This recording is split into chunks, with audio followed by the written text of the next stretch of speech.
Merkel to the podium, and on deck is Rudy Vorwerk.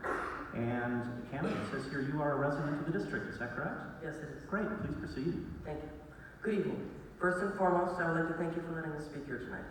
I'm Carolyn Merkel. I am a resident in West Bend, and my address has been provided. I'm a junior here at West Bend West. Now, I know the focus is mainly on SEL tonight, but I came here to talk about a few other topics as well. The first one being masks. I personally think better without masks, and I think many others, including some of the audience, would agree with me. Now, I'm just asking for them to remain optional. I know that they are still currently optional, which I have to thank you for. But when masks became optional at the end of May, I walked into my first ever class and everyone seemed to be even happier than before. I saw nothing but smiling, excited people finally being able to see each other's faces. Please tell me, does that mean something to you?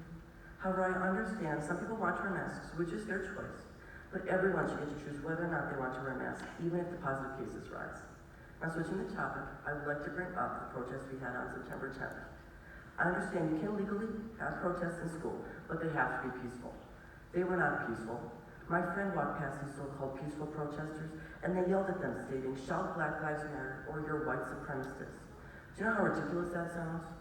On Tuesday, the 23rd, the most recent event, there was more commotion in the cafeteria during the second hour of lunch. I witnessed someone scream in another student's face because they felt they had been mocked. I'm just trying to eat my lunch, but instead I'm worried about food being thrown through the air just like it did on the 10th of September. I have to say the staff has been trying to do their best, but it is not enough. Even when I work at my job, I'm allotted a 30-minute peaceful lunch break. I would expect no difference from the peaceful time allotted at work than the time allotted at school. With that being said, I'm hopeful that this administration cleans up this problem. Is that so hard to ask for? This brings me to my last topic, social and emotional learning. I believe that the CASEL and second step curriculum will only make these matters worse. For example, in the 8th grade curriculum, lesson 13 is called Stand Up for Change. In the activity in this lesson, the teacher asks the students to create a poster to stand up for change. In my opinion, this sounds like teaching children to be activists. I also believe that every student should have an unbiased education. That way they can form their own opinion and not be indoctrinated by Marxist curriculum. I'd like to bring one last thing to everyone's attention.